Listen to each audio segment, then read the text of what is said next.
Zaista može se tvrditi da je svako od nas bio na stvaranju sveta.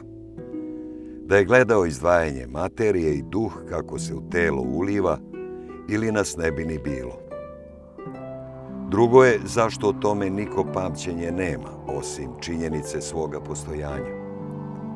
Možda je na početku bilo neznanje, ali i svet je iz neznanja ispao lep i ništa manje uzvišen, više no da ga je stvarala velika stručnost božanstva, kao što je izgleda moralo biti, mada se od prisutnih mnogo šta skrivalo, da im se ne prenerazi i da tek stvoreni čovek ne zahteva odmah da se promeni ili preobrazi.